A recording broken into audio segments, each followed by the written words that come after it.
I'm so sorry, Zoom people. I was muted. My apologies. I have a couple of people joining me and they couldn't hear me. So, I luckily was just one slide off. I'm so sorry. Thank you for drawing my attention to that. Bless you.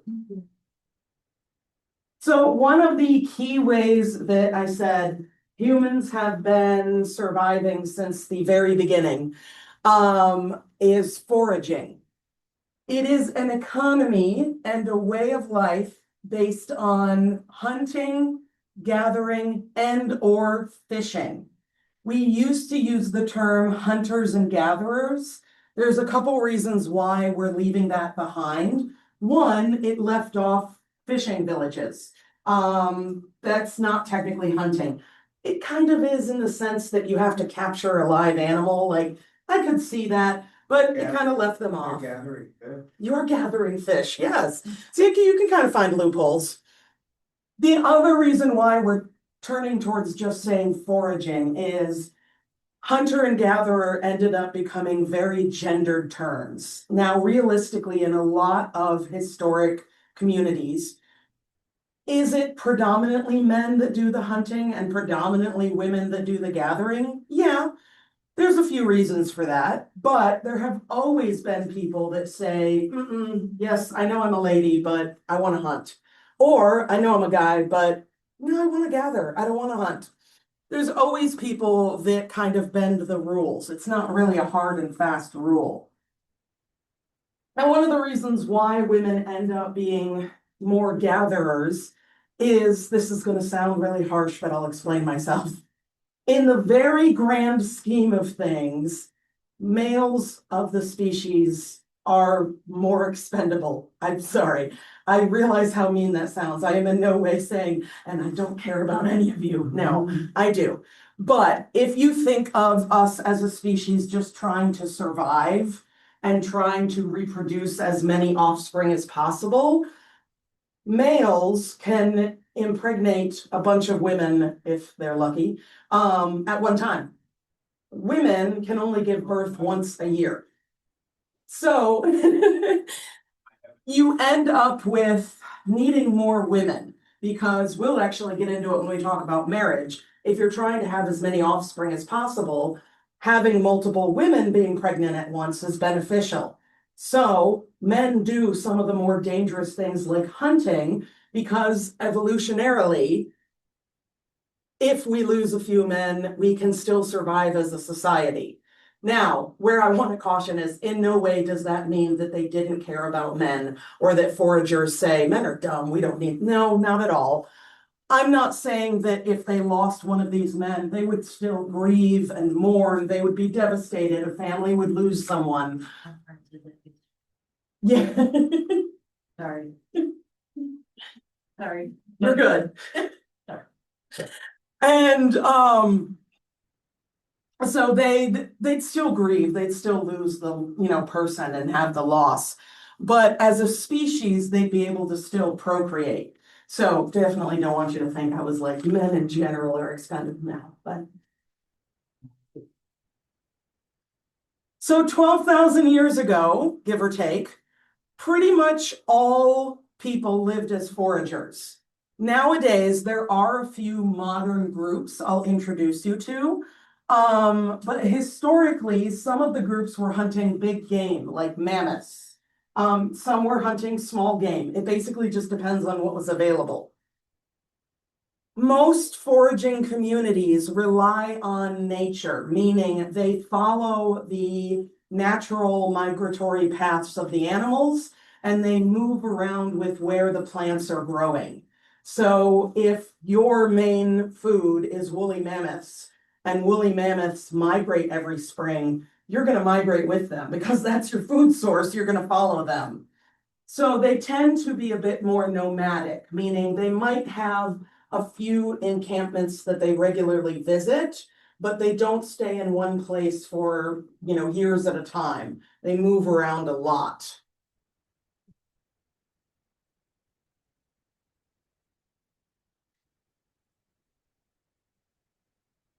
Some examples of modern day foragers. We have the Kungsan, or the South African Bushman. A lot of times we'll have changes to names where we are getting away from calling them Bushmen. It's an outdated term and going more to what they call themselves, which are usually San or Kungsan people. Where I'm bummed that I can't show you videos is if you've ever heard African people speaking with a language that has clicking sounds in it, you very likely, not guaranteed, but very likely we're hearing Kungsan people. Their language has a bunch of clicks in it that I can't even imitate because it's not what I was raised speaking. But for them, it's just interwoven into the language and it's beautiful. It's hard to recreate, like I said, if you weren't trained with it. Kungsan. So Kung and then Saan.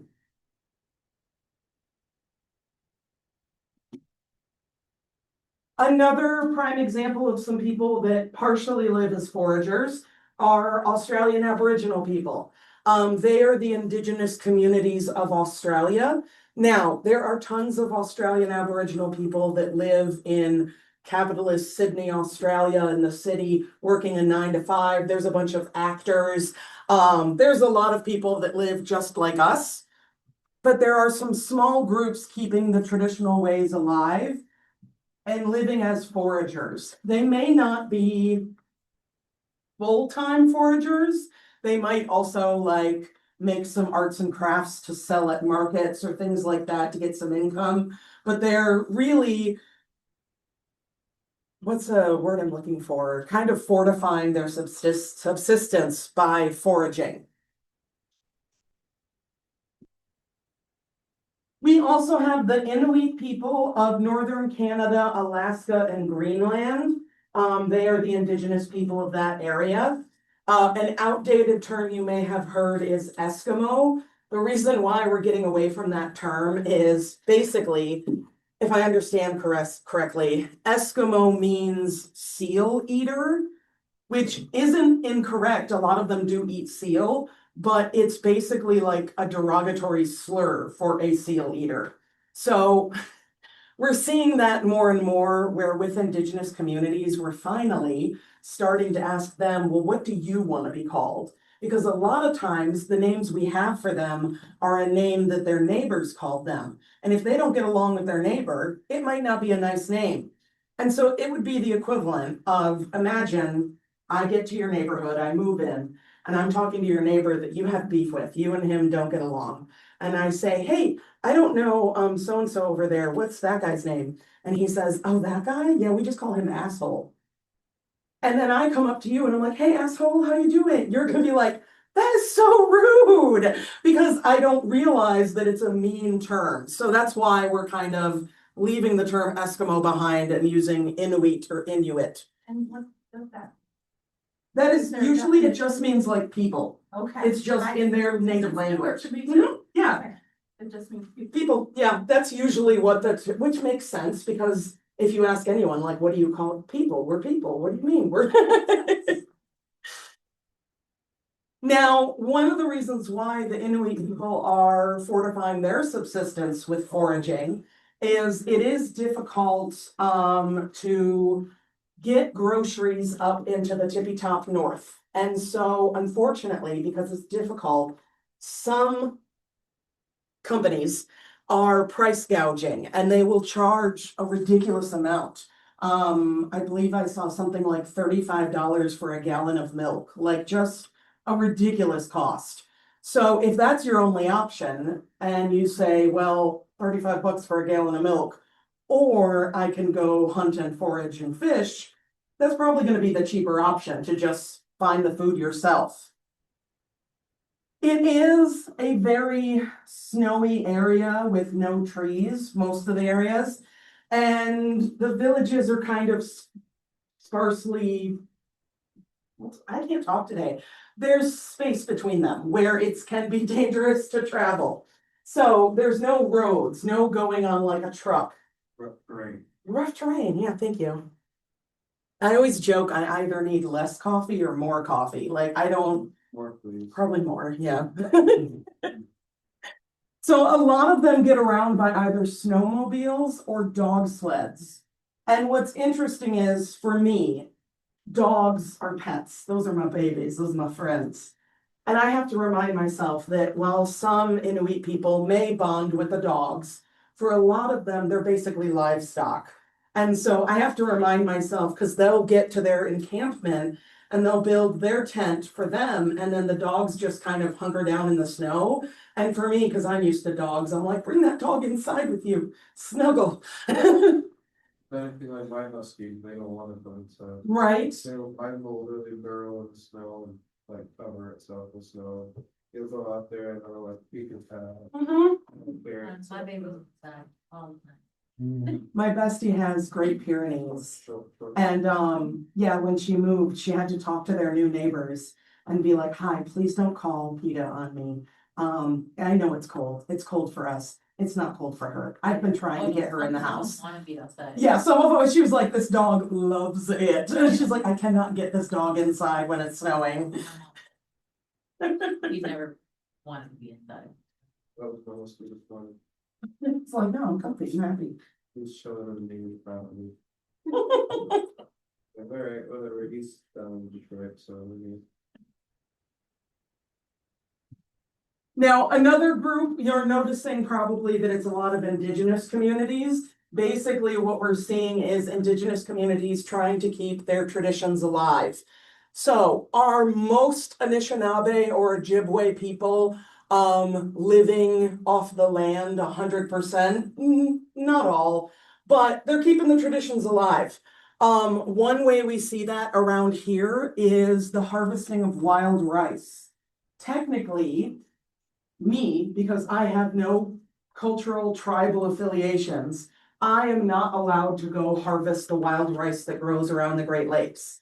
That is because I don't know what I'm doing. I would probably damage the plant. I probably wouldn't get much rice. Versus the Anishinaabe people have been harvesting it sustainably for generations. So they have the cultural right, as long as they can show proof of tribal affiliation, they can go harvest the rice. Because they know how to do it in a way that doesn't damage the plant and keeps it growing for the next seasons. Versus me, yeah, I can watch a YouTube video of them harvesting, but I've never done it. You have to basically, you have two people in a canoe, one person in the front steering, yep, and the person in the back has like a blanket, and then you bend the plant gently and tap it, and the rice falls out of the blanket, and then there's like 3 or 4 more steps before you can eat it. It looks simple enough, but I can guarantee I don't know what I'm doing. I would probably mess it up. Hear it. Let it go. We let it go. I'm like, this is so much harder than Uncle Ben's rice. I've heard it's delicious though, so it is worth it for the trouble, but. Now, a correlation is an association. So usually when one variable changes, another does too. The example I have up there is usually, for the most part, food intake affects our body size. Now, it can get complicated if we're talking humans because genetics, lifestyle, stress, sometimes we put on weight and we don't know why. I laugh, as much as I am actually confident enough as a big woman, sometimes genetics don't play fair. My mother was a big lady and she's now much thinner because she went through a very stressful situation and her body reacted by dropping weight, which is unhealthy. We needed to pack some more weight on her. And as confident as I am, what frustrates me is I went through the same stressful situation and I gained weight and I said, that's not fair. That's not fair. I know it's not healthy to lose weight through stress. That is not a healthy way to lose weight. Blame your dad for that. Right? Come on, Dad. It's gotta be your side of the family. So some correlations that we see with foragers is they usually live in bands. For anthropology, a band is the basic social unit among foragers. It's typically fewer than a few hundred people. And they may split up seasonally. So sometimes we'll have bands where they'll say, okay, we're going into the cold months. And so food is going to be scarce. So we're going to split up so that we have less people to try and feed. Typically, we see foragers as highly mobile. Like I said, being nomadic, moving around a lot, not having concrete homes, literally. So we pretty much didn't start doing stone homes until we started doing agriculture, for the most part. Because when you move around a lot, you're not going to go through all the trouble of building a stone home if you're going to leave it again, and you can't guarantee that it's going to be there when you come back. Versus something like a teepee made out of buckskin, made out of animal hide. It's soft, you can pack it up like a modern tent. We also see in these bands, they tend to be more egalitarian, meaning no social statuses among the members of the band. And they usually share their food and resources equally.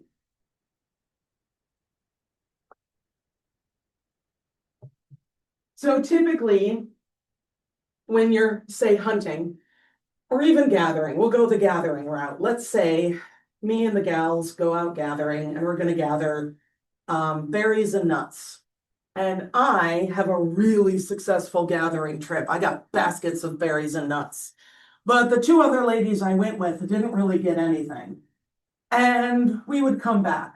If we weren't egalitarian, I would say, wow, looks like you're not having any berries and nuts today. All for me, yum, yum, yum. But being egalitarian, I would say, hey, I got way more berries and nuts than I can eat realistically. So why don't I just divide it up amongst the three of us, and we'll all have some berries and nuts rather than one person having all of them. And realistically, like, let's say maybe it's something where the three of us go out foraging and we're all successful, but back at the village are the elders, the grandmas who maybe have mobility issues, little kids. Being egalitarian, we're going to share the berries and nuts with them. I'm not just going to be like, no, I did the work, I get the berries and nuts.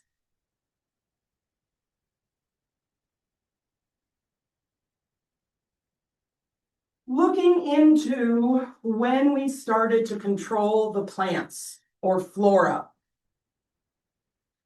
I have two definitions up there, but if I go fast on this slide, don't panic because the definitions will be on the next two slides as well.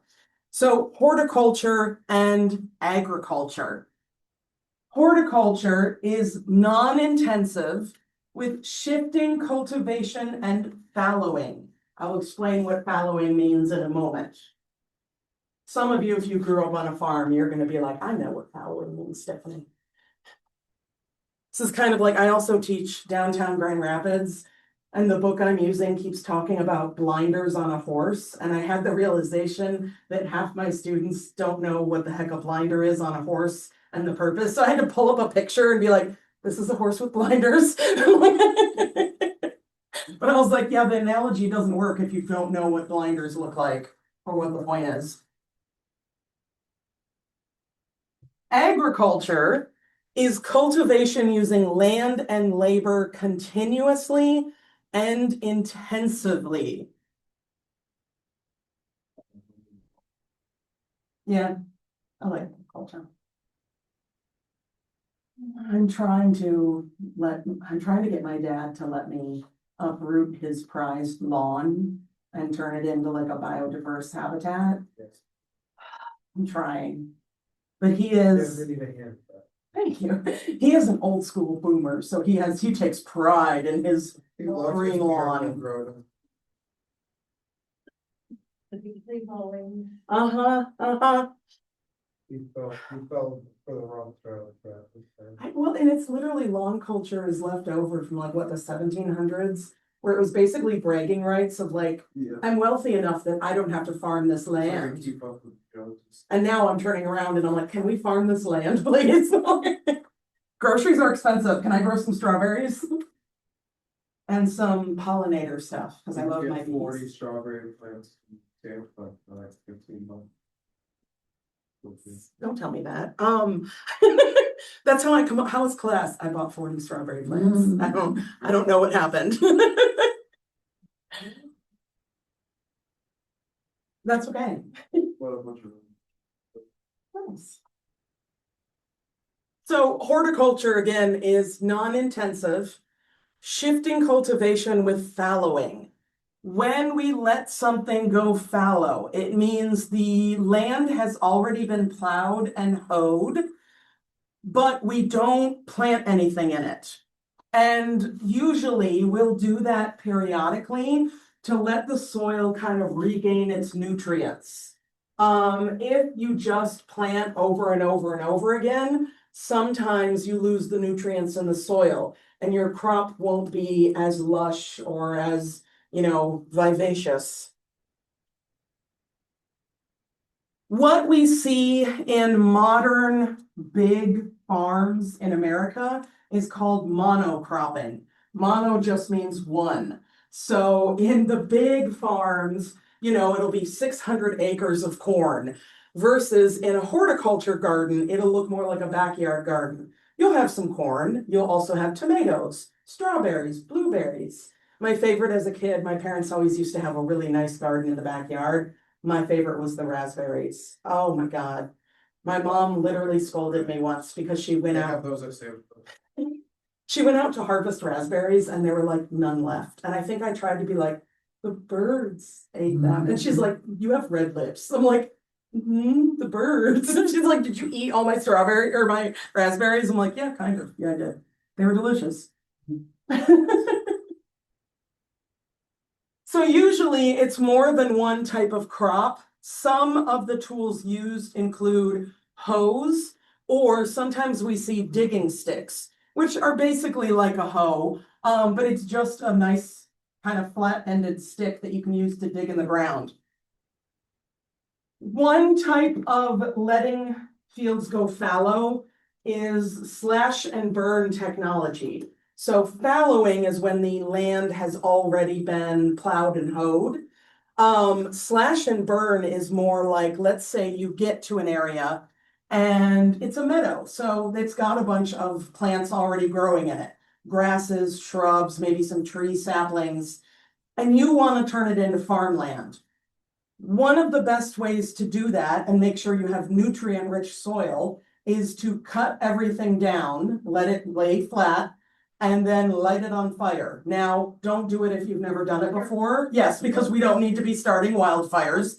These are done in controlled ways where usually it's people that have come from like many generations that have been doing this safely. Please don't just light your backyard on fire and be like, Stephanie told me to. I have 40 acres of dry grass patches. Yeah, you're like, don't you do it. I'm not gonna lie, I'm a little scarred for life about wildfires after living in California. Yeah. Cause that whole state is like a tinderbox. I live in the beginning of the Manistee National Forest and Oh, yeah. I'm by like a bunch of campground and stuff, so. There's wildfire in front of the house all the time. I It's like last summer alone, 3 different times I had to go out with the shovel and stuff to cut the fire out, so it didn't like. Okay. And Yeah. the part, I got like half of it out both times before the fire department showed up. I was like, Dang. thanks, you guys. Just bill them, send them a bill. Be like, I got it. I'm My just mom's kidding. like me too, probably. Yeah, it was really hard for me to move back to Michigan and get used to like backyard campfires because in California, like it's so dry, like that's not allowed. That's not allowed. Fireworks are another thing that is not allowed, which I wish we were not allowed to have fireworks. They're so loud. I don't understand fireworks during the day. What are you, well, you can't see it. Why are we doing this? I'm like, it's just loud noises. Yeah, That's the point. just loud, just loud. Set off all the dogs. No. So agriculture is a little different. That is cultivation using land and labor continuously and intensively. So you're not letting land go fallow. You're not doing slash and burn. You are just harvesting and harvesting. Typically, along with agriculture and horticulture, we start to see historically domesticated animals. And we domesticate them for different tools. Labor. If you have 600 acres to plow, and this is pre-tractors, yeah, you can do it by hand. It's going to take a long time. But if you hitch that giant plow up to a team of oxen and have them pull it, you're going to go a lot faster. Reason why I keep begging for goat. Yes. Place 90. Yes. Acres of it. I don't have the money up front to start this business, but I would love to be one of those people that like rents out goats to Yeah. eat poison ivy and Yeah. stuff. It's a genius, like Trying to very get my husband. eco-friendly business idea. Really good for your garden. Yeah, I know. see, win-win. And they're cute. And they're cute, yes. We The- have fading goats. They do actually fade. The fainting goats, I feel bad for them, but they do crack me up. I shouldn't be allowed around them because I would probably startle them on purpose and then be like, They do. oh, Very frequent. yeah. They're very easily startled. You just give them feedback. We also domesticate animals to eat or to use their milk, or their byproducts like wool. Typically with agriculture, we start to see irrigation. Usually this is done in forms of canals that bring the water to the crops. So rather than going to the river and getting buckets, we reroute the river into little streams to go through our fields and keep it watered. Terracing, I have an example on the next slide because it's pretty cool looking. When you have really fertile land, but it's a steep hill, humans have discovered basically turning into steps and cutting out the land so that you have small sections of farmable land that's flat. If you do want to start a backyard garden, and for like crops, I would recommend the Three Sisters methods. This is from, I believe, the Algonquian people, but like the northeastern Native American tribes. It's corn, beans, and squash. So corn grows really tall and strong. Beans need something to wrap around. They can do it to the corn without choking it out. And squash stays on the ground and produces good ground cover to kind of keep critters from like eating your seeds and things like that. Not foolproof. Critters are still gonna be critters and find your food. But it's a great way to combine 3 plants in one space. And we saw this practice for millennia with these people. And it's kind of one of those things of like, it's a silly expression, but that if it ain't broke, don't fix it, of like, it works really well, so we can keep it going.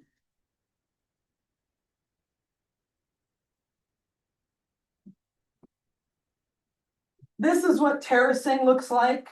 This is in the Philippines, so you can see how it looks like giant steps. And it's basically taking a really steep hill and turning it into farmable land, which is genius, in my opinion. That is one thing about humans, is we are adaptable. Could be the most ridiculous landscape and we'll be like, I'll make it work. I'll make it work. Historically, we saw with the Aztecs in Central America, they also had limited farmable land, but that is because they had a lot of water. And so what they created are called chinampas, which are rafts made of reeds and roots and then layered with rich soil from the lake. So there were these huge rafts woven from fiber, from plant fiber. Then, because they were woven tight enough, they took the really nutrient-rich soil from the bottom of the lake, piled it on top, planted the plants in it. The roots would grow down into the water, and it's basically early hydroponics. So they were also very, very smart. It was so smart that when the Spanish got there, they knew, okay, there's no way we can convince these people that our way of life is better because they're living and thriving with these things. So one of the things they did is they destroyed them whenever they had the chance, which was destroying their food and livelihood. So then they had to be more reliant on the colonizers. But we have, I almost said photos, that is not a photo. We have art that has survived, that has depicted these amazing rafts. So it's really just really smart way of working with what you have.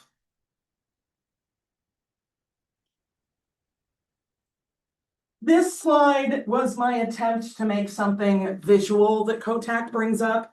He talks about the cultivation continuum, excuse me. I always try to add an extra syllable in there. Continuum. Basically, think of it like a spectrum where, yes, you are going to have horticulture on one end, agriculture on the other. And you will have some societies that are strictly agricultural and some that are strictly horticultural. But then you have a whole bunch in between where maybe they're kind of agriculturalists, kind of horticulturalists. Think of our society. From an outsider's perspective, you might look at America and say, oh, they're clearly agriculturalists. Look at all the really, really big farms. But just like we were talking about in this room, we've got a lot of people that have smaller farms than the really, really big ones. We're doing more horticulture. So our society kind of lands in the middle there. It's kind of muddled. The good news is on your next exam, I'm never going to give you a society and be like, where does it land on the continuum? I'm not going to make you do that.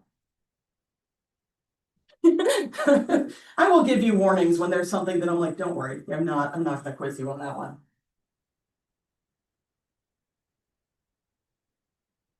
But think of it more like a spectrum.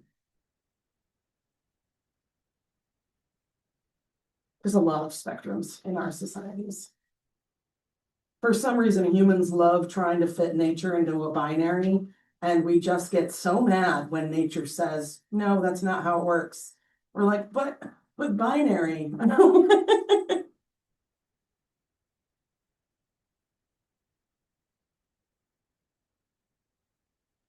So I'm going to segue into pastoralists. If the first part of the word sounds similar, if you grew up in a Christian church, you may have had a pastor, and they love the language of the pastor tending to his flock like sheep. Same beginning of the word. Pastoralism is about domesticating animals and that being your main way of life. They are herders. Similar to foragers, pastoralists are very nomadic. But for them, rather than following the animals, they move the animals to better property. So in other words, like this guy with his sheep, he'll, like we were just talking about with goats, they'll eat anything. You bring them to a field that's overgrown, they're going to make quick work of bringing that field down to nothing. So you've got to move them. So they move a lot with the herd. They move from one area to another so that they have food. Sometimes they'll move the entire, not really village, but the entire community will up and move with the animals. Sometimes they split up, which is called transhumance. I like it better in Spanish. It's transhumancia, and that sounds like, this one sounds like it's missing a syllable as well. Transhumancia sounds better. Transhumance sounds like I'm missing the yeah. But it is a system in which only part of a pastoral population moves seasonally with the herds. So what it'll look like is maybe your village is not nomadic. Maybe you've built solid stone homes and you want to stay put. But when the winter time comes, you know that all of the crops in the area, everything's been eaten by your sheep. So you have to move the sheep. But you can't up and move the entire village. So instead it'll be like men of a certain age, maybe 20 to 45, will move with the sheep. And they'll leave the village for like 5 or 6 months at a time, or maybe just a season, and then they'll come back. Unfortunately, nowadays it's really hard to live like that. We still have a few societies that are true pastoralists, but it's becoming harder and harder because of things like urban sprawl. Cities are getting bigger and bigger. Farmland, I mean, ironically enough, we were talking about that though, driving around and saying this used to be a farm and now it's a shopping center. We're seeing that more and more. That's my favorite, is when they say affordable housing is going in, and I say, affordable for who? Cause it's not me. So it's supposed to medium income, that's if you can find it.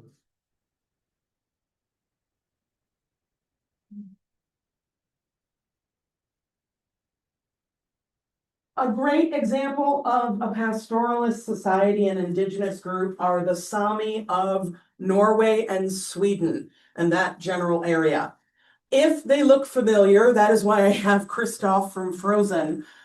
Disney actually got in trouble a little bit culturally because in the first Frozen movie, they directly ripped off the Sami people and gave them no credit, which unfortunately Disney's kind of known for.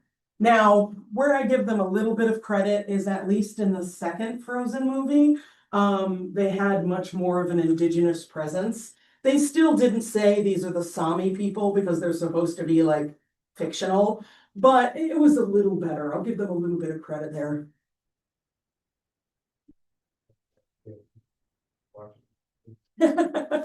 Well, and it's similar clothing, not an exact ripoff, but similar clothing. And they're reindeer herders. So, he has a whole song about reindeer. He's got his little reindeer. Mind you, me being a little picky, I also don't know why Disney likes to make every animal act like a golden retriever. I get it, it's cute and it's fun for the kids, but me being a nerd, I'm like, that's not, I've never met a reindeer that acts like that. Maybe I just haven't met the right reindeer. But they did pretty much rip them off in the sense that they're an indigenous community. They do live in the north, they do dress similar, and they are reindeer herders. Where they are running into issue is the area is getting more developed, which means they've had this land, this migratory path that they've been following for generations, and now suddenly there's a highway through it. And how do you get 500 head of reindeer across a highway safely? You don't. So now they're kind of faced with, well, we either try to barrel through and lose reindeer, or we have to reroute. And that's pretty difficult because, how do you go around a highway?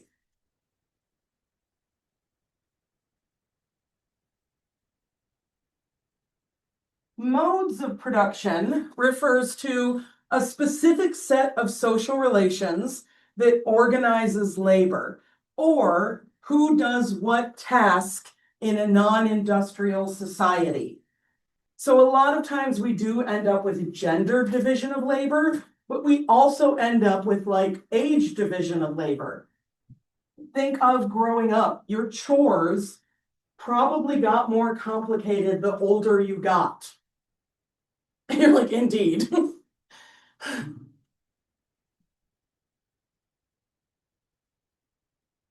I laugh, I applaud because I don't have kids. I applaud my best friend with kids because she is training her kids, all of them, all genders. She's training them all how to cook because she said her present husband is excluded, but she's talking about her own dating history. She said, I've met way too many grown men that don't know how to feed themselves. And she said, my sons will know how to cook, even something basic. And I'm like, good for you. Yeah, I'm like, I don't think feeding yourself should be a gender task. Like, we should all know how to prepare some healthy food. We don't have to be like Gordon Ramsay, but we can, I agree. I mean, I don't know, sometimes I'll get as angry as him when I'm cooking, but it's just me I'm yelling at. So an economy is basically the system of resource production, distribution, and consumption. We live in a capitalist economy. Meaning for most of us, we don't sell a product to earn our keep. We sell our labor. So if I work in a factory and I'm making, I don't know, locks, I'm making combination locks. I'm not the one selling those combination locks and keeping the profit. Somebody else is selling them. Somebody else is getting the profit. I'm selling my labor for however much money an hour. And then I take that money and turn around and use it to buy products and services and so forth.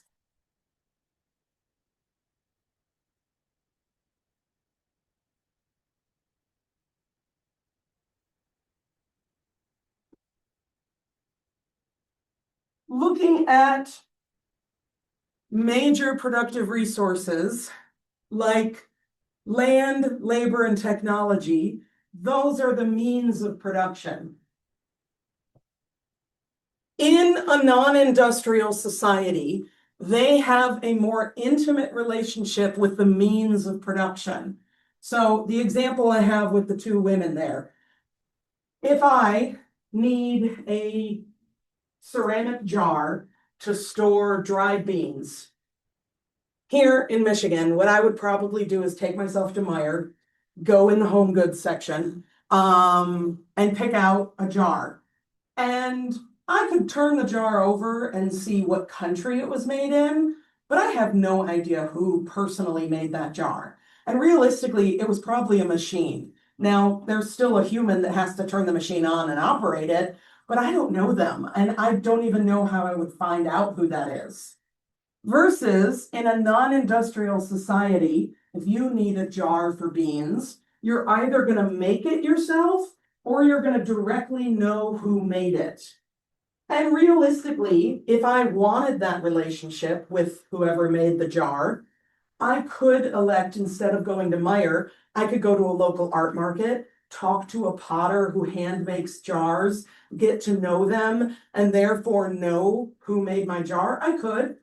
Realistically, though, that jar is going to be a lot more expensive than the one at Meijer. Now, I would argue it's worth it, but I also understand if I'm living paycheck to paycheck and I just need something to store beans, a random mason jar is going to be a heck of a lot cheaper and easily accessible to me, but I don't know who made that.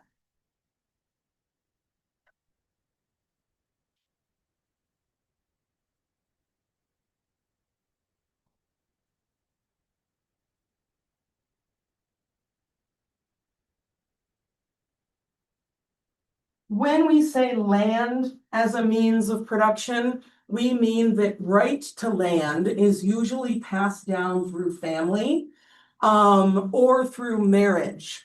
But in non-industrial societies, they're usually not bordered, or at least not as strictly as ours. Here, if you inherit or purchase land, you can get a printout of your exact property lines.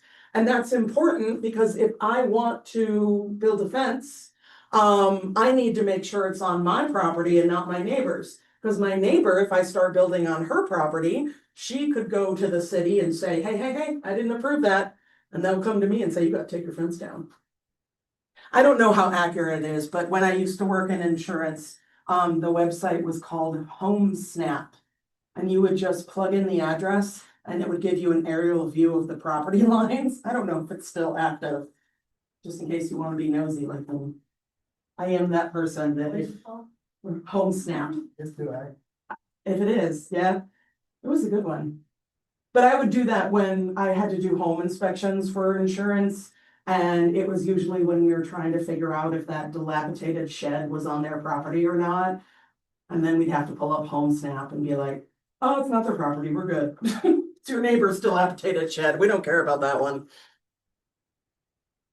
Labor tools and specialization refers to the fact that technology is not specialized. Usually everyone participates in a non-industrial society.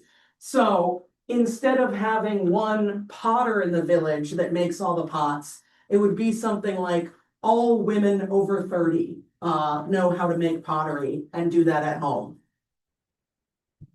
So it might have like an age specification and it may have a gender specification, but for the most part, everyone participates.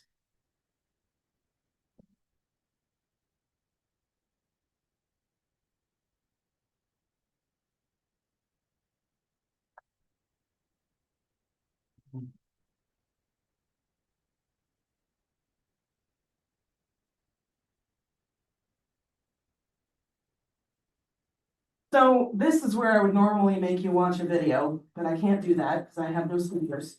So instead, I will just tell you briefly. Sometimes we are a little too removed from the means of production. Whereas, yeah, I don't know who made the mason jar I bought at Meijer, but I also don't know who made my iPhone. And so the problem with that is, unfortunately, because we live in a capitalist society, companies are focused on profit. And we in our country have developed pretty strict labor laws to make sure that we're paid fairly and in good working conditions. Now, whether or not you think we're actually paid fairly might be a different debate, but they're supposed to be in place for that. And some other countries and developing nations have way less strict rules. So if an American company wants to increase their profits, but they can't change their product, one way to cut costs is by doing cheaper labor. And so they'll outsource, they'll move to another country, usually in Asia or in South America. And there they'll exploit the workers. But the Americans don't notice because it's not Americans. I bring up iPhones because the short video linked on this slide is about iPhone factories in Asia. Most of them are really huge factories where the workers live there. They live in dorms, 8 people to a room. It's pretty cramped. You basically just have your bed. They're bunk beds. And there's not a lot of access to fun activities. There's not really good pay. The hours are really long. So usually you kind of just come home to your home and go to bed. And a lot of them are not making a lot of money. Now, unfortunately, because the working conditions are hard and the living conditions are hard, they have seen an uptick in workers' suicide. What frustrates me with the video is the white American guy is interviewing one of the Asian managers. And he's asking him about like suicide things. And he said, one of their preventions is they installed nets so that if you jump out of a window, you land in the net. And while I'm not saying that's a terrible idea, it frustrates me that he doesn't seem to be getting what's causing the suicides. He's just kind of sitting there like, I don't understand. And I'm like, your workers are miserable. Like they are in hell. They are living a terrible life. Like you need to improve conditions. That's going to limit the suicide. If you improve conditions and pay them better and have better living conditions, they're probably going to be happier overall and less likely to jump out of a building. So it's a little frustrating that he's like, I don't know what's going on. And I'm sitting here like, I think I know. Ask me. No. Now, all of that is not to say I'm here to yell at you if you have a smartphone. I have a smartphone. In fact, I have an iPhone. I've had iPhones for over 15 years, and that is less about brand loyalty and more about my incredible laziness at learning a new operating system. Every time I need a new phone, I have that moment of, should I switch to Android? And then I think, I'm just gonna get another iPhone. Realistically though, all smartphones are made in the same kind of factories. I bring it up not to make you feel bad, but to say we're allowed to be critical of the systems in place, even if we're also using them. I'm allowed to have a smartphone. It's 2026. It's really difficult to survive without one nowadays. My dad is just out here without a cell phone, just living life. And I'm like, what is your life? Oh, it makes me so nervous about him because he's almost 80. And I'm like, I asked first. He knows it's there, but I did put an AirTag in his car. I said, if I can't get you to carry a cell phone, I'm tagging your car, especially in bad weather. I'm like, I will just stalk you lightly.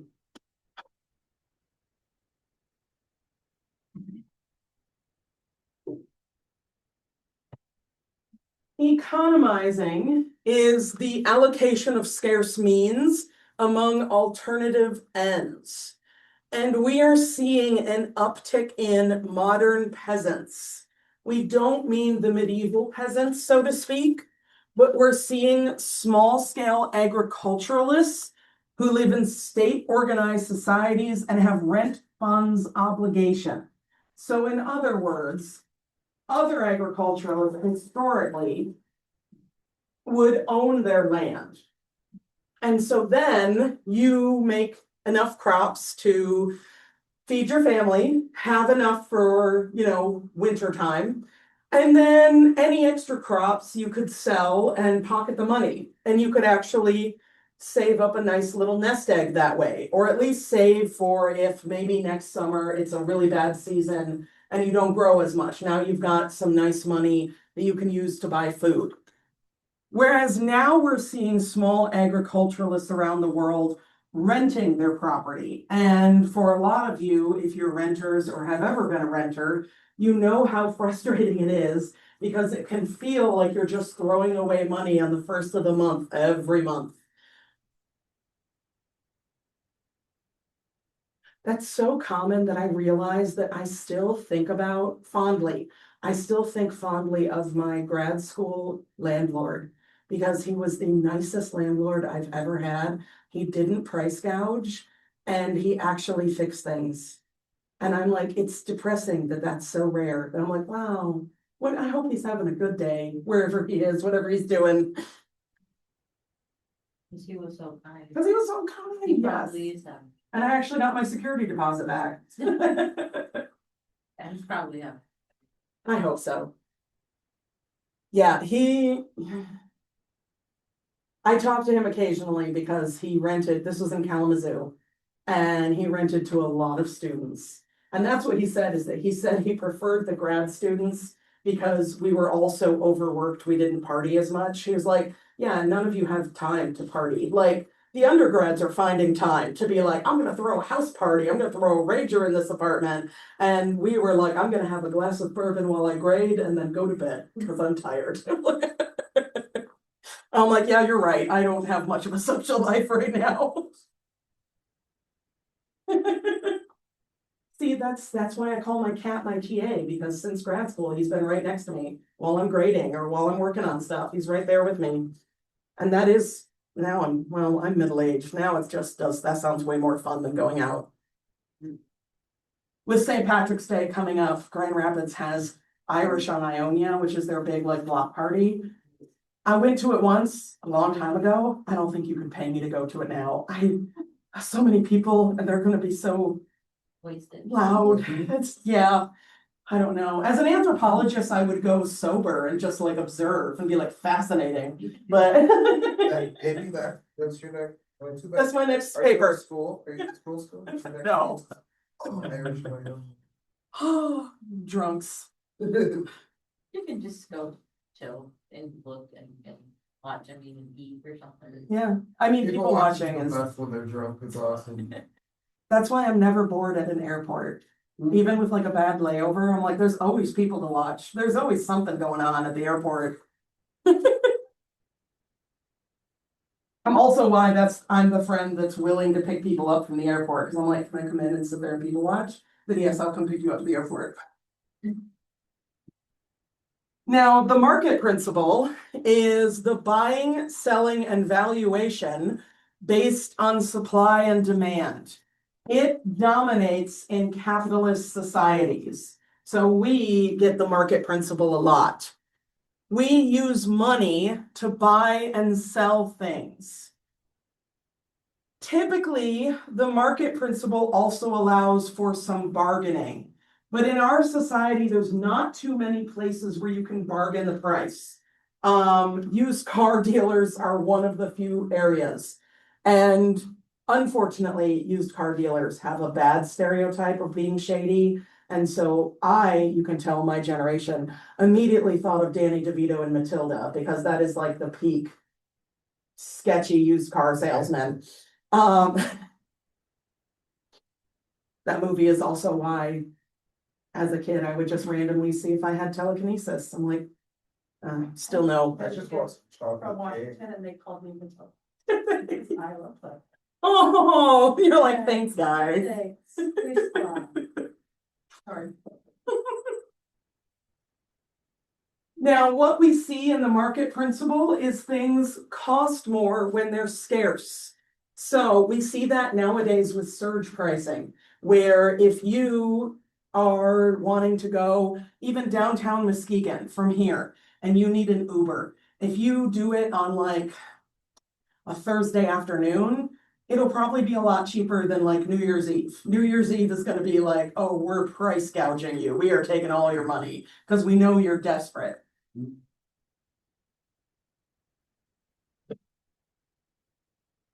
I do laugh, what was it, a couple of years ago, Wendy's said, we're gonna test out surge pricing. And they had such a huge backlash that within a week, Wendy's was like, just kidding, we're not gonna do, it was a joke, we're not gonna do that. And I'm like, because you just had half of America like, no, the hell you're not, no, you're not. Watch this.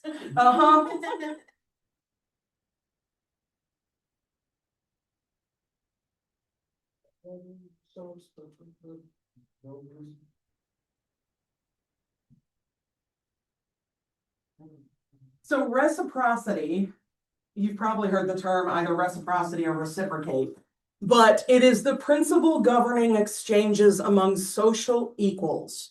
And I'm going to go through three different forms: generalized, balanced, and negative. Basically, it's the different ways that we give either gifts or services and what we expect in return. So it's kind of the concept of no gift is free, where even if you think of it, if you buy your friend a birthday present and then your birthday rolls around and they get you nothing, you might have a moment of, oh, I got you something. Unless it's something where you know them well enough that like maybe they just lost their job, then you're gonna be like, yeah, don't buy me anything. Don't do that.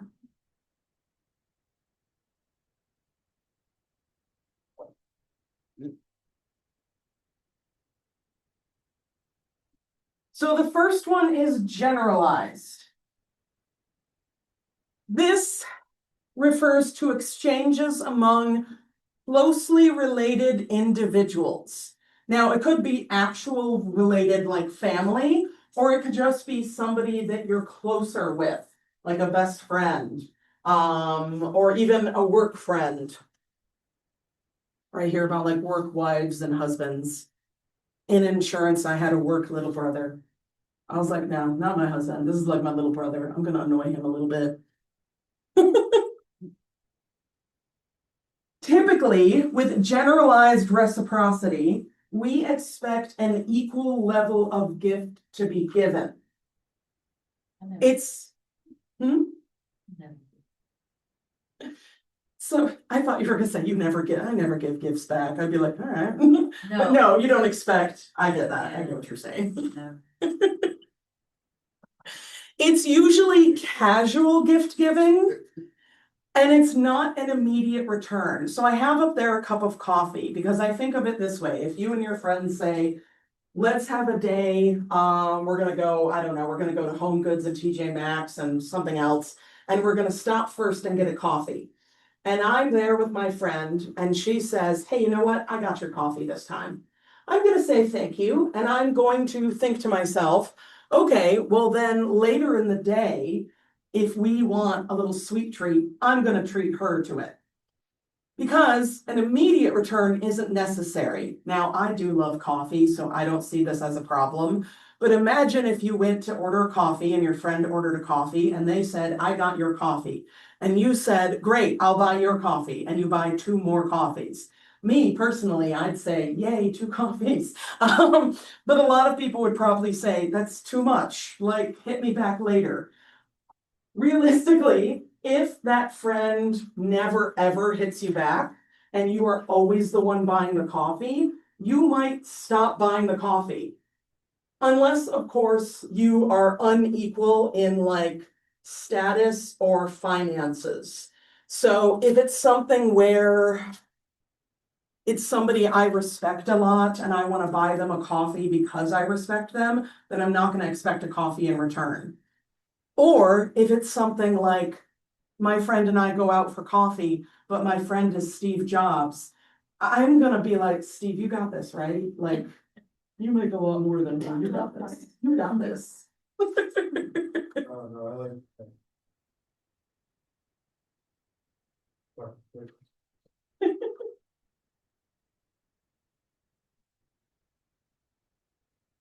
Do you probably drink some gross, high quality coffee I wouldn't like anyways? he drinks the stuff that gets caught off the elephant. There was for a while coffee that a giant cat pooped out was really popular for a while. Yeah. I'm trying to remember the cat.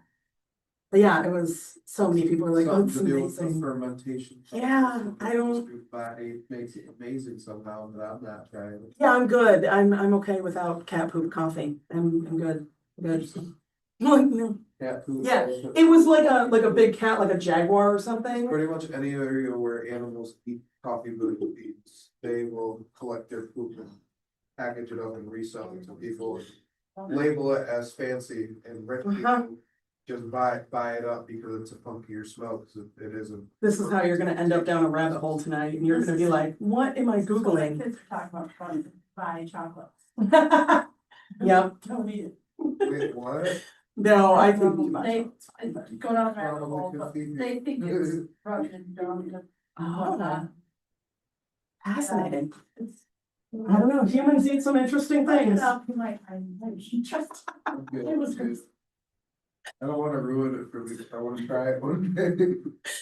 So, I'm just gonna segue right back in. So balanced reciprocity, I don't have a good segue. Balanced reciprocity is exchanges between people who are more distantly related than are members of the same band or household. So here is where we have more like bartering, where you say, hey, I have a bunch of laundry to do, but I hate doing laundry. And my neighbor, for some reason, loves doing laundry, but hates mowing their lawn. So I strike up a deal with the neighbor and I say, hey, I'll mow your lawn if you do all my laundry. Now, I'm not saying, okay, I'm gonna work for exactly 2 hours and you are also only gonna work for 2 hours. No, one might take longer than the other. Laundry is probably gonna take longer, but the lawn mowing is gonna be more physical labor. So you basically, with the two people, are agreeing that these two things are worth the same amount. Not necessarily actual money, but Like trading You know, services. trading services, yeah. Now, you can do money if in case maybe I say, hey, I don't want to do my laundry, and my neighbor says, oh my God, I'll do your laundry. And I say, well, what can I do for you? And they say, you can help pay my internet bills. It's one of my favorite perks of being a business owner. It's like You get to barter a little bit. 90% of the times I get things for free because I can do things for them. Mm-hmm. So it's like, all right. Yep. But it's an immediate return. So realistically, it's gonna be done around the same time. And even if we are talking money, leaving aside like credit cards, if we're talking just money, if I go into Meyer and fill my grocery cart and they say that'll be $300, I can't say, okay, well, I get paid Friday, so I'll be back. Right. I got you. No, they're gonna stop me and be like, no, you are not leaving with those groceries. So we've invented things like credit cards, so I can charge it and pay it later. But that has interest, which is its own nightmare. Rain checks for them. I think they are. I think they are, but I don't know if they're like old school rain checks that they actually write out. Thing in a long time. Yeah. Next time they're out of something on sale, now I'm gonna have to be like, y'all still do rain checks? Do you know what I miss? This is gonna make me sound ancient. Layaway.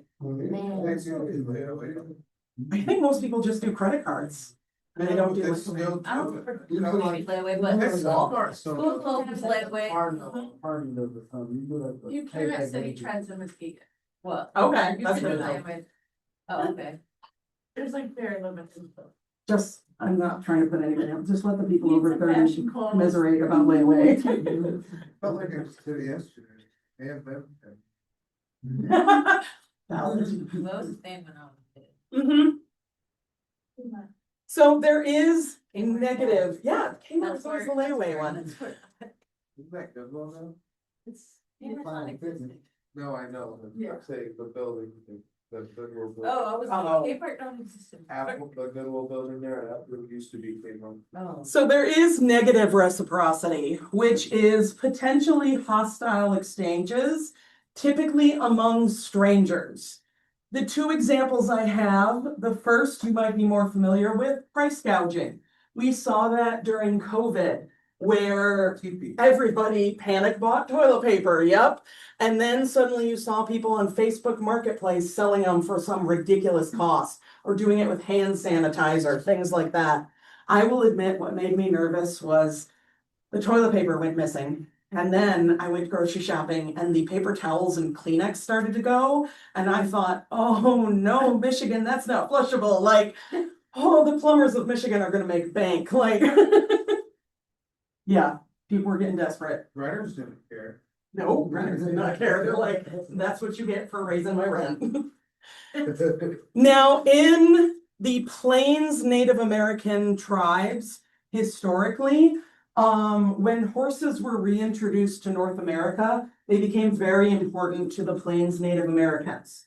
And so important that there developed this kind of negative reciprocity, where basically you would have tribe A and tribe B, and they don't really get along. Sometimes they have wars, sometimes they're peaceful, but they don't really get along. And tribe A, one night, a group of young men decide, we're gonna mess with tribe B. We're gonna sneak over there and steal 5 horses. And they do. And then tribe B wakes up the next morning and says, those little shits. And they go back the next night or a week later and steal back their horses plus 2 extra. This keeps going back and forth. Now, sometimes it can be so hostile where people were killed because your horse is your livelihood. Right. Think of if you caught somebody stealing your car, you might chuck something at them or try to fight them or at least yell. Not condoning, I don't know what you're gonna do. Me personally, I would We don't. probably just be like, no, We didn't hear you and no, nothing. no, I I was. believe sealed period, so. So next week, we're gonna talk about alibis. Okay. You can alibi, steal in my car. Well, let me get my phone and text. I'm just saying, I don't need an alibi, I'll sit there with a smile while the cops come. Go steal my car. But if you wanted to go this way, what you would do is put an air tag in your car, wait for them to steal it, and then go steal it back and take their car. And be like, now I took your This car. sounds better. Cause what are they gonna do, report that I stole their car, they stole mine? Right? I'm not saying that would work, You know but what? This is my new business, I must. And I took your bike, the 2 extra horses. yeah, I took your car and your bike. Now what are you gonna do? Get a car. Now, if you want to know more about reciprocity, you can read, it's old, it's over 100 years old, but Marcel Mauss had the book, The Gift, and it's from 1925. It details reciprocity in different cultures, but basically the very gist of the writing is no gift is given completely free. Now, we could get into a debate on whether or not altruism exists. Some people would argue, yes, you can give gifts for free. He's arguing that even if I give a gift, not expecting a gift in return, I might be expecting friendship, or I might be expecting that you'll do me a favor if I need it, or something like that. We, even in our society, we may not think of reciprocity that often, but we, also around horses, have a saying. If you've ever heard the saying, don't look a gift horse in the mouth. It's a really old saying. Basically what it's saying is, if somebody gives you a gift, it's rude to start asking questions about it. So I was told this as a kid when someone would say, oh, you know, not like a random person, but like an older relative would say, do you want some cookies? And I was a chubby little kid, so usually the answer was yes. But then I would start to ask follow-up questions like, what's in these cookies? Are these dates? I don't want dates in my cookie. And my mom would say things like, hey, don't look a gift horse in the mouth. Say thank you for the cookie, eat the cookie, and go away. You don't have to enjoy it. The saying is basically, if you are shopping for a horse, like a lot of big animals, you can tell a lot about their health from their teeth. So if you were shopping for a horse, kind of like looking under the hood of a car, you'd inspect their teeth to make sure they were healthy. But if someone gave you a free horse, this saying was basically saying, if someone gives you a free car, it would be rude to start asking like, free car, huh? How old are these tires? Right. How often do you get your oil changed? It's considered rude. You're supposed to just say, holy crap, thank you, a free car. I'll figure it out later. So it's the same basic concept. Where's your?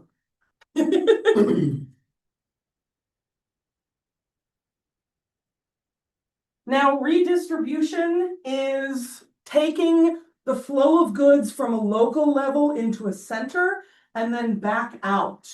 We see it practiced a lot in chiefdoms where they have a chief in charge. An example in our society, it's supposed to be, I'll try not to go on a tirade, supposed to be how taxes work. The idea is that we all pay our taxes into the government, and then the government takes that money to better our society, fix the roads, better the schools, things like that, build a hospital. Now, whether or not it actually works like that nowadays, that's its own debate, but that's supposed to be how it's supposed to work. And we are going into the time of year where we're really, really noticing how rough our roads are because potholes are blooming. Oh, it's good times. I love explaining that to like winter dwellers. My sister lives in North Carolina. And sometimes if I see a really big pothole, I'll pull over and take a picture and just send it to her. And I'm like, the crops are coming in nicely this year. And she's like, oh man, that's a big pothole. I'm like, no. Well, I was gonna say, that's why she lives in North Carolina, except for this winter, they actually got like they got like 8 inches of snow. Yeah. She had like 8 inches of snow. She was losing her mind. And I'm like, the good news is she works for the government. And I'm like, oh, they're shut down. They are not. Yeah. North Carolina does not have the resources to deal with 8 inches of snow. Texas. Freaking out. Mhm. Everybody's pipes were freezing and blowing up. You know, kind of like the groundhog, you know it's gonna be a bad winter storm in Texas when Ted Cruz leaves. I don't know if you know that, but every time there's gonna be a bad winter storm, he leaves. And it's become like a Texas groundhog, Punxsutawney Phil thing of like, Ted Cruz spotted at the airport, this is gonna be a bad blizzard, and I'm like, oh my gosh, That's funny. he just leaves.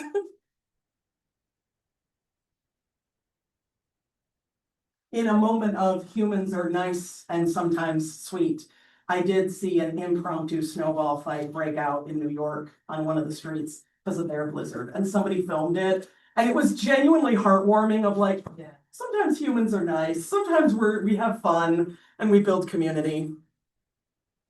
So I've got a little time left. I want to get into the Johnsen article. You'll notice academic article titles are usually short title, long title. So this one is Potlatch Economy, Reciprocity Among Northwest Coast Indians.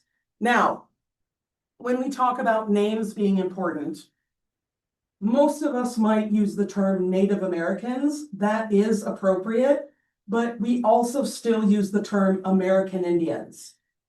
Realistically, we know the term Indian was given to them because of a mistake. Columbus thought he was in India. And so it was a mistake. But that term was used for 600 years. So a lot of Native Americans will call themselves Indians. So that's just my little clarification as to why we use that term still. This article explores the custom of potlatch performed by Native Americans or First Nations peoples of the Pacific Northwest coast of North America, usually in this article abbreviated as NWC tribes for Northwest Coast. Some people will argue what actually counts as the Pacific Northwest. Usually we're talking British Columbia and Canada, Washington and Oregon. Some would count parts of Idaho and parts of Northern California. Again, not something I'm going to quiz you on, so you don't have to worry about what actually counts, but it's that general area. Potlatch has been practiced in some form commonly throughout the Pacific Northwest tribes. So various different tribes and small cultures all were practicing potlatch. And while we don't have a concrete date for like when potlatch was first invented, we do know that they've been inhabiting the area for at least 14,000 years. We say at least because we're still trying to figure out exactly when they got there. According to them, they're going to tell us they've always been there, or at least a lot longer than 14,000 years. And we are finding proof of human habitation dating further back into like 23,000 years ago. So we're kind of figuring it out. That's why I say at least 14,000 years.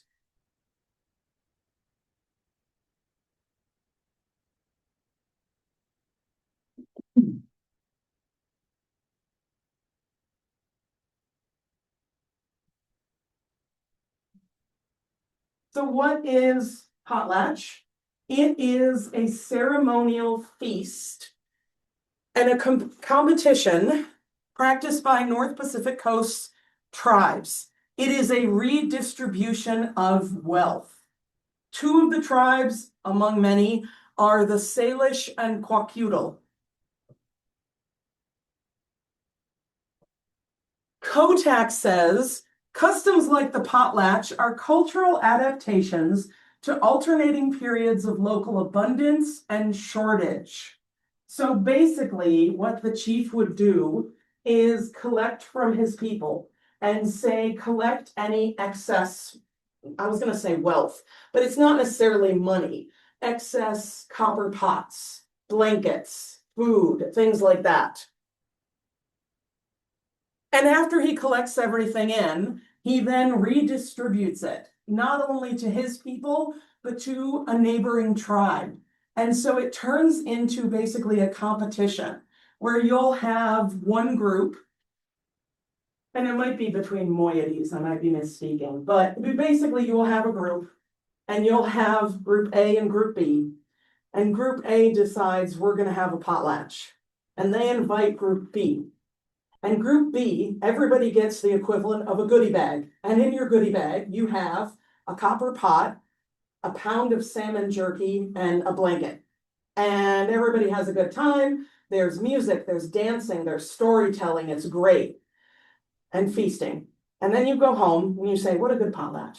But now the leader of group B says, I got to do better than that. And so,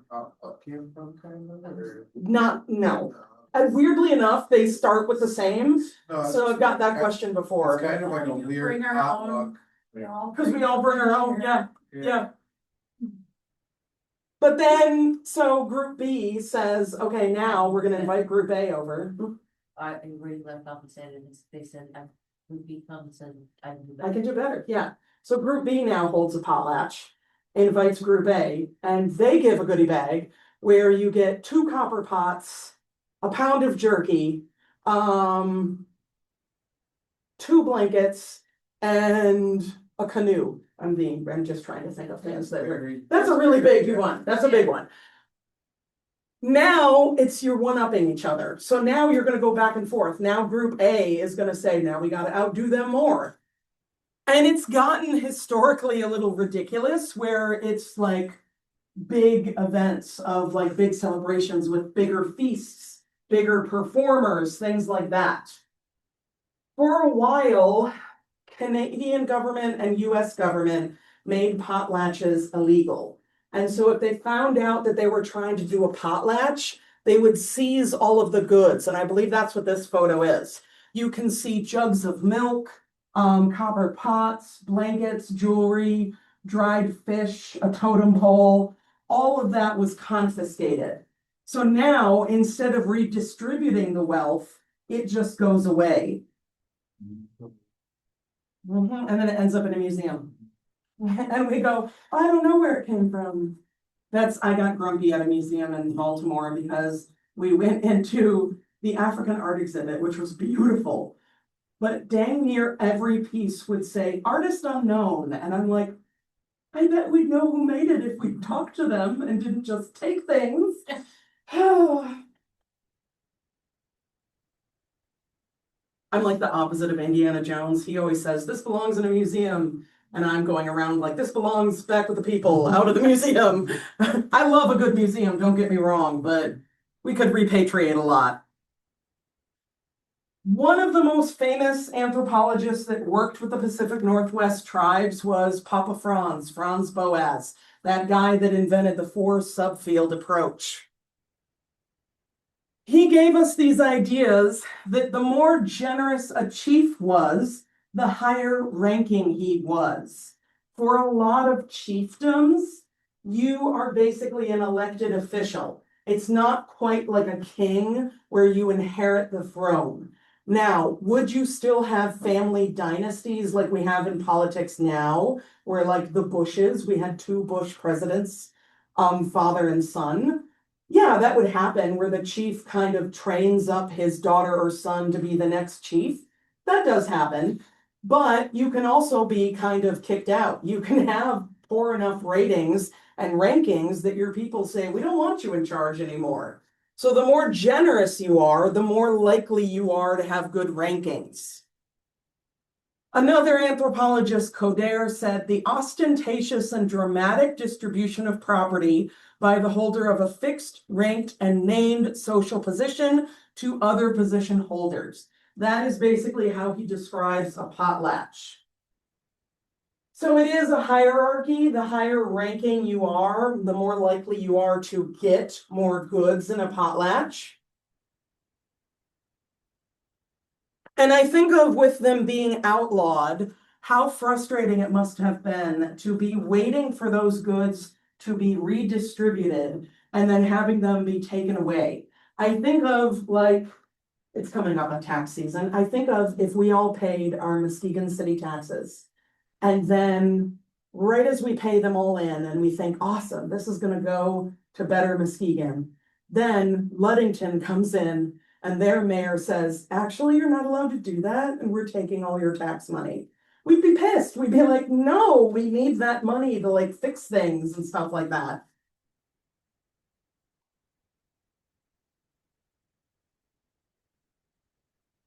Okay, good. I'm skipping one slide and going to this one with the picture. For time. So potlatch ceremonies were illegal for a while. This is technically about Canadian law. In 1885, the House of Commons amended the Canadian Indian Act, which made potlatch and related activities a misdemeanor. So not only were they going to confiscate your stuff, the leaders of the potlatch could do jail time or get hit with a big fine. Then in 1918, Canadian authorities made potlatching a summary offense. They basically decriminalized it. Was there a reason why? Because or It was forced assimilation. It was basically because they wanted Native Americans to assimilate into white European-centered life, speak English, be Christian, live in homes, work a job. And so they thought if we just take it away, then they'll be more willing to assimilate. kind of that. Right, yeah, now it's alive and well. So in 1918, they kind of decriminalized it and made it less of an offense, although still illegal. And then in 1951, they lifted those restrictions and said, congratulations, you can potlatch again. The problem is, that's what, like, let me do math, 54, So 60, 70, 70-ish years. Yeah, thank you. Math is not my strong suit. 70-ish years. So if you think about it, they've lost at least 2 generations that weren't growing up with potlatch. So it's one of those things like they basically said, hey, congratulations, you can potlatch again. And the Native Americans said, hooray! Does anyone remember how to do that? Because we lost our elders that put those on. So that's why we're now seeing a resurgence of potlatch ceremonies. One of the main things that you can do at the ceremony, because you have all your people gathered together, is raise a totem pole. A totem pole takes a long time. It's very artistic, and it takes a lot of carving and skill. Once it's done, it's really tall, and you need a lot of people to raise it up. So why not do it at the potlatch ceremony? It turns into kind of an unveiling. Everybody gets to look at the art, and everybody gets to participate in raising it into place. And like I said, yes, it's about the redistribution of wealth, but there's also tons of dancing, singing, music, storytelling, and feasting. And some modern potlatches are kind of more like a potluck now, like you brought up, where people are bringing their food in. Also, I've seen them look more like rummage sales, where instead of the old school redistribution, they just say, hey, we're gonna have the auditorium, bring anything from home you don't want anymore, and you can either sell it or bargain with people. And then you can kind of walk around and be like, oh my God, I need luggage. How much for that? Oh, I don't have any money. Oh, I have a crock pot. Would you like a crock pot for your luggage? Good deal. Yeah. So on that note, I will end and let you all out. Next week is your spring break, so I won't see you for like, 2 weeks. So enjoy. Man, yeah, that right after good work. It's a good question. I tell you what, I'll double check after this and then I'll send out a message. Yay. Yeah, I'll double check. I'm like, is it? I don't. Sorry, I'm a little overwhelmed. Well, you've been giving us your It's like giving double the work. your wisdom, your teaching. Oh, and for people on Zoom, everybody else in the classroom can ignore me, but for people on Zoom, I'm sorry I missed the very first slide. Let me go all the way back. Ah. Okay, yeah, we only missed this one slide. So basically what I want you to pay attention to is that pre-12,000 years ago, pretty much all humans were living as foragers. And that changed when we switched to agriculture for a lot of people. Obviously, you noticed later in the lecture that there's tons of modern foragers still existing today, but that a lot of us switched to agriculture. If you have any questions on that, feel free to ask me either today or later. I won't be able to hear you. I do not have audio, so you would have to chat in. So, but otherwise, sorry I was muted at the beginning, and have a good rest of your week.